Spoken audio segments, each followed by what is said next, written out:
매년 5월에는 종합소득세를 신고해야 합니다. 국세청에 따르면은 올해 종합소득세 신고 안내 대상이 작년보다 82만 명이나 늘어서 역대 최대치를 경신할 거라고 하는데요. 자, 종합소득세 어떻게 신고해야 할지, 그리고 좀 덜 쌀 수 있는 방법은 없는지, 어떤 점에 주의해야 할지 자세히 알아보겠습니다. 석재임 세무사 스튜디오에 모셨습니다. 반갑습니다. 반갑습니다. 안녕하세요. 종합소득세 하면은 뭐 소득 다 종합해서 그렇죠. 거기에 대해서 내는 세금이 종합소득세다. 뭐 이렇게 이해하면 될까요? 네, 간단하게 이야기하면은 개인이 1년 동안 경제활동으로 벌어들인 소득에 대해서 이제 납부하는 세금이라고 보면 되는데요. 네.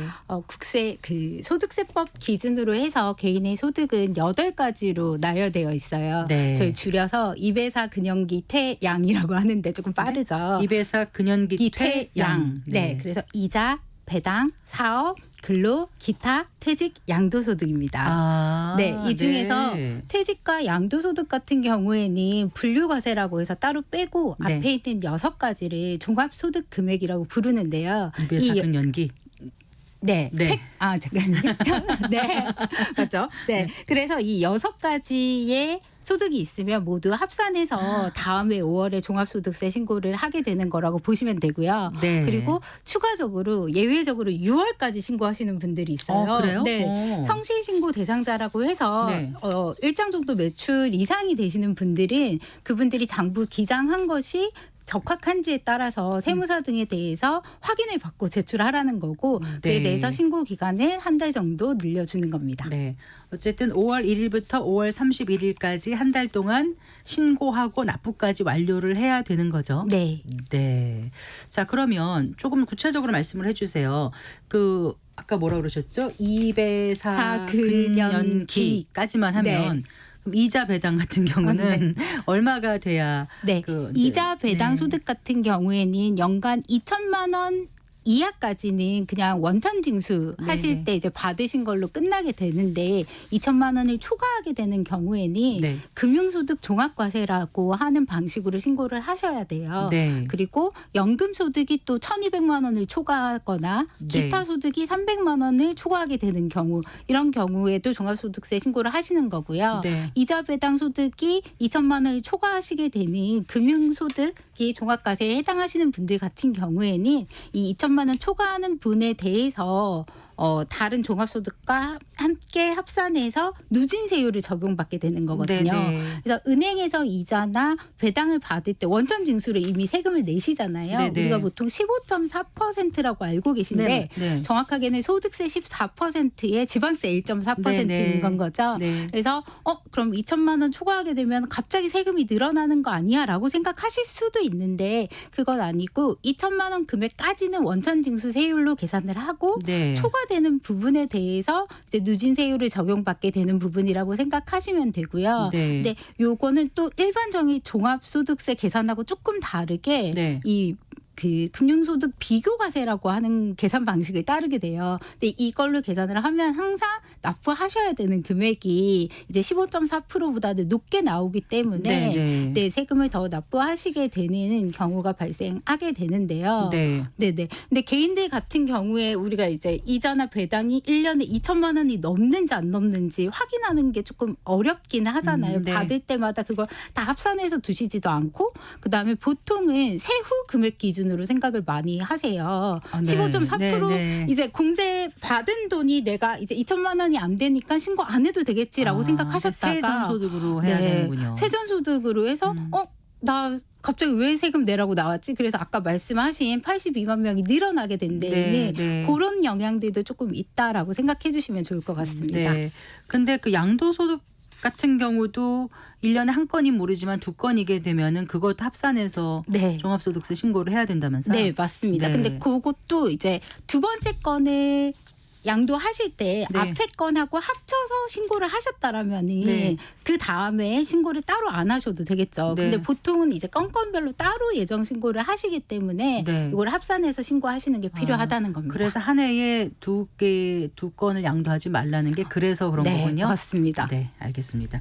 자, 그런데 종합소득세 신고는 이제 연말정산은 요즘 1월에 하지 않습니까? 2월에 2월에 하지 네. 않습니까? 그리고 종합소득세는 5월에 하잖아요. 신고 시기는 다른데 거의 좀 비슷한 게 아닌가 싶어요. 자기 소득에 대해서 신고를 하고 낼 네. 거 내고 돌려받을 거 돌려받고 그런 거 아닌가요? 네, 맞습니다. 일단 네. 비슷한 구조이기는 하죠. 연말정산 같은 경우에도 네. 일단 1년 동안 근로소득 한 거에서 매달 이제 급여 받을 때 세금을 원천 징수하셨었잖아요. 그래서 그걸 합산해 봤더니 원래 내셨어야 하는 세금보다 더 많이 내셨으면 돌려받으시는 거고 네. 그다음에 적게 내셨으면 추가 납부를 하신다는 점에 있어서 동일해 보이지만 네. 사실 연말정산은 종합소득세의 한 부분에 불과한 건 거죠. 그렇죠. 근데 근로소득자들 같은 경우에 만약 연말정산을 제대로 하셨다라면은 종합소득세 신고를 할 때 변동사항이 없으시겠죠. 네, 네. 그러다 보니까 연말정산한 내용을 종합소득세 신고와 동일하게 봐주겠다라고 해서 네, 네. 근로소득만 있으신 경우에는 종합소득세 신고를 안 하셔도 돼요. 아, 네. 근데 이제 가끔 연말정산을 잘못하시는 경우들이 있어요. 부양가족 잘못 올린다거나 네, 뭐 그런 이런 거 경우들이 있잖아요. 있죠. 네. 그런 경우들 같은 경우에는 5월에 종합소득세 신고를 바로 잡으시면은 네. 가산세 같은 거 안 내셔도 돼요. 왜냐면 아. 원칙이 5월이고 아. 2월에 하는 건 약식 같은 거기 때문에 네. 약식을 잘못해도 정식을 제대로 한다라면은 가산세 같은 건 없습니다. 그러면 잘못 해가지고 의도적으로 했든 잘못했든 네. 그래서 그때 돌려받았던 거가 있는데 이제 캥겨가지고 이번에 이제 5월에 제대로 신고를 하면 가산세 전혀 없고 불이익이 하나도 없다는 거죠. 네, 그렇죠. 5월이 아. 확정이기 네, 때문입니다. 그러니까 5월이 지나서 나중에 하는 거는 내년에 네. 하게 되거나 이러면 이제 문제가 되면 가산세가 붙으니까 혹시라도 실수가 있었는지 없었는지 한번 좀 챙겨보시는 것도 좋겠네요. 네, 꼭 필요합니다. 자, 신고 대상자가 당연히 사업자는 해야 될 것 같고요. 네. 네. 또 누가 해야 되죠?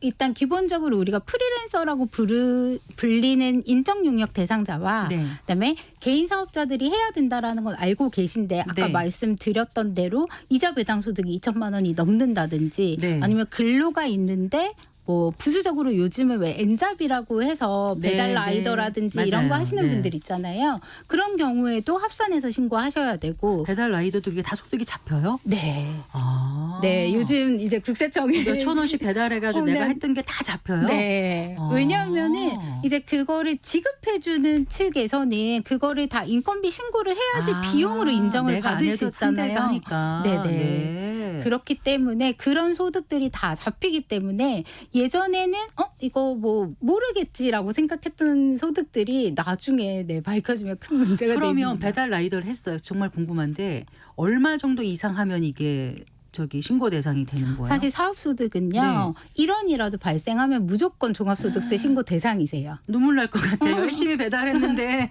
거기서 또 떼간다고 생각하면. 근데 그렇게 생각하실 건 아닌 게 종합소득세 신고를 해야 한다고 해서 반드시 다 납부를 하시는 건 아니잖아요. 네네. 네, 그렇다 보니까 오히려 낸 세금을 환급 받으실 수도 있으니까 네. 신고를 하시는 게 크게 뭐 불이익이 가진 않을 것 같은데요.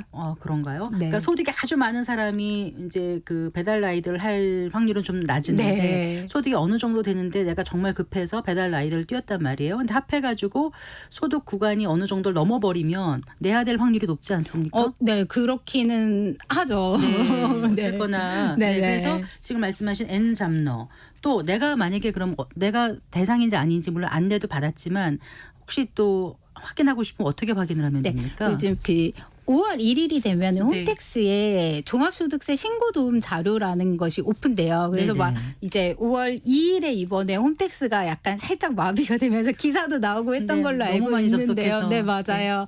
네, 그 종합소득세 신고 도움 자료라는 거를 보면은 1차적으로 내가 종합소득세 신고 대상인지 아닌지 그다음에 나에게 어떤 소득이 종합소득세 신고를 해야 되는 어떤 소득이 있는지를 확인이 가능하고요. 네. 그게 아니더라도 내가 1년 동안 어디서 얼마의 돈을 벌었고 얼마의 세금을 미리 내놨는지 확인이 가능하세요. 네네. 네, 그걸 통해서 1차적으로 종합소득세를 신고해야 되는지 말아야 되는지 판단하실 수 있을 것 같습니다. 그럼 대리 운전기사 같은 경우들도 종합소득세 대상이 될 수 있는 거죠. 네, 신고. 기본적으로 이제 업체를 통해서 수수료를 이제 지급받고 네, 요렇게 하시는 경우에는 그 업체들이 다 이제 신고를 하셨을 거예요. 간병인 이런 분들도 그럴 네. 테고. 아, 그렇군요. 그렇게 해서 어쨌든 작년보다 82만 명 넘게 지금 네. 종합소득세를 내는 대상이 됐다. 네. 이제 이렇게 나오고 있는데요. 어떻습니까? 그 금융소득 같은 경우는 종소세를 어떻게 계산을 합니까? 아까 말씀드렸던 대로 일단 2천만 원 세전 소득으로 해서 2천만 원이 초과하는지 하지 않는지를 판단을 먼저 하셔야 될 것 같고요. 네. 2천만 원이 초과하게 되는 경우에는 일단 2천만 원까지는 원천징수 세율로 계산을 하고 네. 나머지 초과되는 부분이 다른 종합소득과 합산해서 이제 6%부터 45%까지 종합소득세 세율 구간이잖아요. 네. 이 구간에 맞춰서 이제 계산이 되는 건 거죠. 네. 그리고 이 경우에도 마찬가지로 이미 원천징수에서 14% 내놓은 세금은 기납부세액으로 빼주고 네. 그 추가되는 금액만큼만 납부를 하시게 된다라고 생각하시면 될 것 같습니다. 그런데 다른 거하고 조금 다른 부분은 뭐냐면 사업소득이나 기타 소득 같은 경우에는 이 돈을 벌기 위해서 이 정도 비용을 썼을 거야라고 하는 필요 경비라고 하는 걸 인정해 주는 게 있는데 근데 금융소득 같은 경우에는 필요 경비 인정이 전혀 되지 않아요. 그래서 2천만 원 초과하는 모든 금액이 다 과세 표준에 100% 반영되기 때문에 다른 소득에 비해서 실질적으로 이제 납세자분들이 느끼시기에 부담해야 되는 세율이 조금 높다라고 느끼실 수는 있을 것 같아요. 네.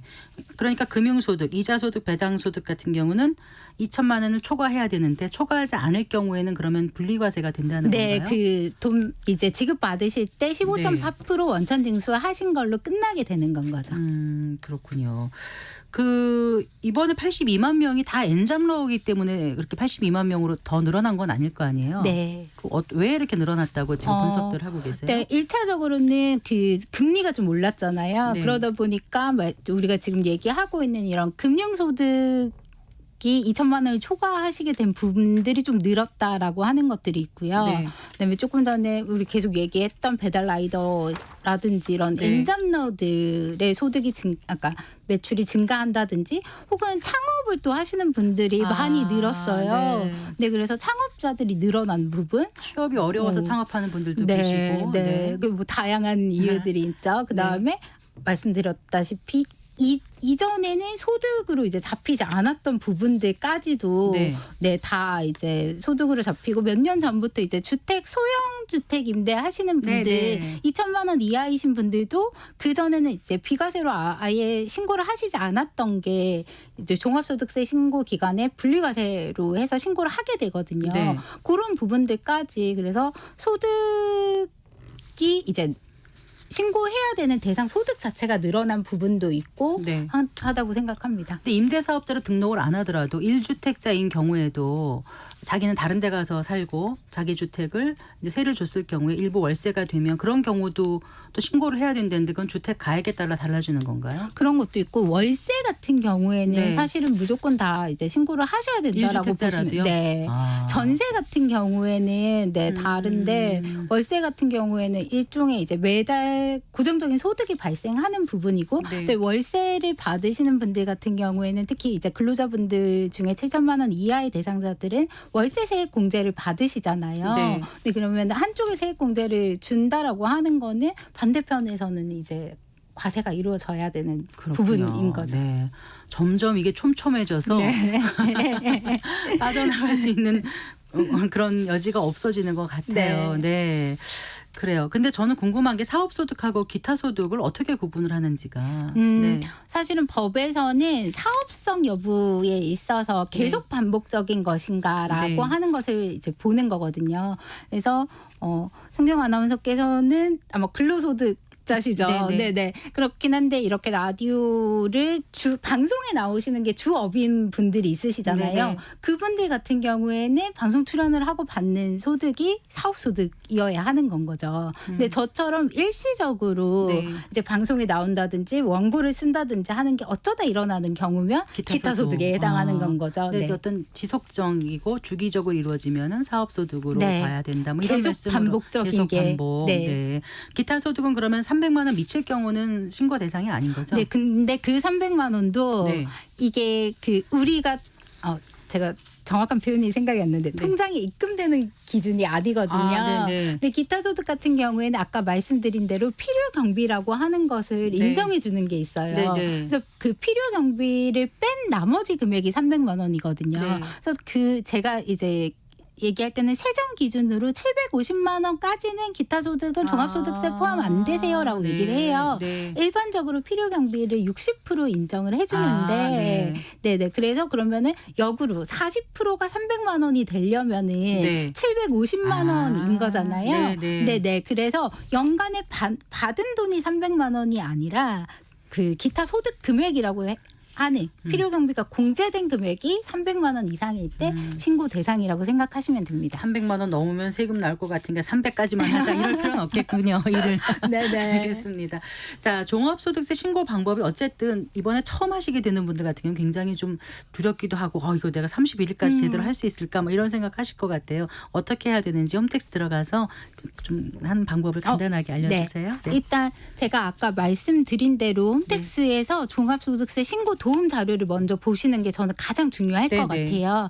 거기에 보면은 이제 보통은 이제 돈만 딱 보시는데 그거 말고 그것보다 더 중요한 게 있어요. 네. 신고 유형이라는 걸 보셔야 되는데 네. 복식장부 대상자와 간편장부 대상자가 있어요. 여기서부터 이제 머리가 아픈 거죠. 그렇죠. 네. 복식장부 대상자는 쉽게 얘기하면은 법인처럼 신고해야 돼요. 복식부기는. 네. 그러면은 이 복식부기 대상자는 직접 못 하시겠죠. 그럼 세무사분들의 네. 도움을 받아야 돼요. 맞습니다. 그래서 네. 이분들은 거의 세무대리인 찾으시면 되고요. 네. 그다음 간편장부 옆에 또 단순 경비율이냐 기준 경비율이냐 맞아요. 이렇게 나와 네, 있어요. 네, 네. 근데 단순 경비율 같은 경우는 아무것도 내가 증명하지 않아도 나라에서 단순 경비율만큼 그냥 인정해 줄게 이런 거거든요. 네, 네. 그러니까 기준 경비율도 마찬가지인데 그 경비율대로 신고하는 걸 추계 신고라고 하거든요. 네, 네. 근데 쉽게 얘기해서 간편장부의 단순 경비율 대상자야 네. 라고 하면은 그냥 홈택스에서 직접 신고하셔도 네. 크게 문제가 없어요. 이번에 700만 명이 모두 채움이라는 대상자로 국세청에서 안내를 받으셨는데 네, 그분들의 대다수가 이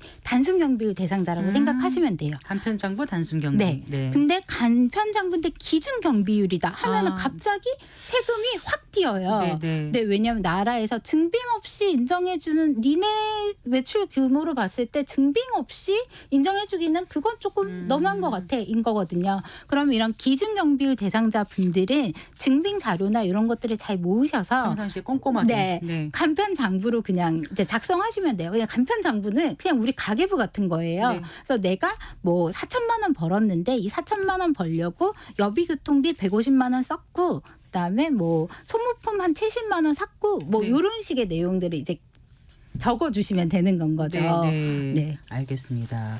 자, 그런데 신고 전에 또 어떤 거를 좀 확인을 해야 될까요?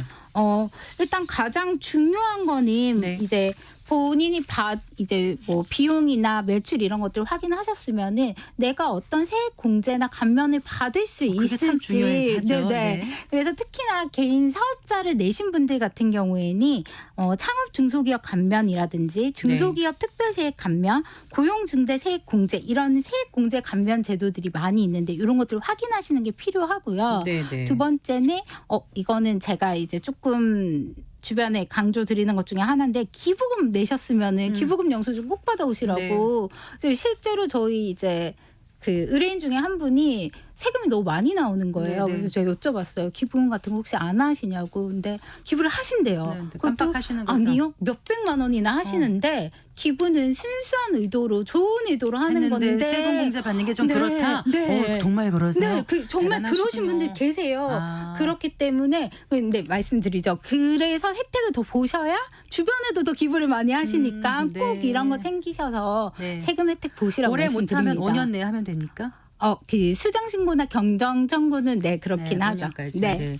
그런데 이제 막상 세금 신고할 때 보면 내가 절세 상품권 이런 걸 들어놨었으면 이번에 유리했었을 텐데 이렇게 뒤늦게 아차하는 경우 있지 않습니까? 네. 그런 상품 있으면 한두 가지 알려주시고요. 네, 일단 우리가 잘 알고 있는 노란우산 공제라고 하는 네, 소기업 네. 소상공인 그 부금 같은 경우나 아니면 퇴직연금 IRP 계좌라든지 연금저축 계좌 이런 것들을 일정 정도 이제 금액에 맞춰서 네. 납부하시면 면제를 받으실 수 있고요. 네. 그다음에 요거는 이제 금융상품은 아니지만은 제가 프리랜서나 개인 사업자분들한테 진짜 강조하는 것 중에 하나가 국민연금 잘 안 내시거든요. 근데 국민연금 같은 경우에 이제 뭐 나중엔 모르겠고 저는 세금적 관점에서 봤을 때 국민연금 납부액은 네. 전액을 다 소득 공제를 해주거든요. 네, 네. 그래서 절세에 도움이 된다. 그러네요. 네, 네. 합니다. 자, 5월 31일까지 내야 하는데 안 내면 어떻게 됩니까? 깜빡 잊고 바빠서 뭐 이러면. 하루라도 늦으면 가산세가 얼마나 붙습니다. 그래서 일단 납부 불성실 가산세 같은 경우에는 하루에 10,000분의 2.2씩 붙는데요. 신고 불성실은요? 네. 지금 신고는 했는데 납부만 안 했을 경우에는 이제 납부 불성실만 붙는데 네. 신고도 깜빡했다 그러면은 일단 납부하셔야 되는 세금의 20%가 붙고 시작을 해요. 만약에 100만 원을 내야 되는데 그럼 120만 원을 낸다고요? 합계 차이로? 120만 원에 또 납부 지원 가산세가 있기 때문에 더 붙게 되는 거죠. 네. 근데 만약에 이게 깜빡한 거면 괜찮은데 네. 의도를 가지고 부정하게 안 했다. 그러면 40%의 가산세가 붙기 때문에 네. 절세 가장 중요한 거는 제때 신고 납부하시는 거이고요. 네. 혹시나 납부가 어려우신 경우에는 네. 네, 납부 연장을 요청할 수가 있어요. 네. 네, 그런 거라든지 아니면 카드를 통해서도 네, 그 할부로 납부하실 수 있으니까 그런 네. 것들도 이용하시면 좋을 것 일단 같습니다. 무조건 신고를 하는 게 중요하겠네요. 네, 맞습니다. 알겠습니다. 오늘 말씀 잘 들었습니다. 고맙습니다. 네, 감사합니다. 네, 석세임 세무사와 함께했습니다.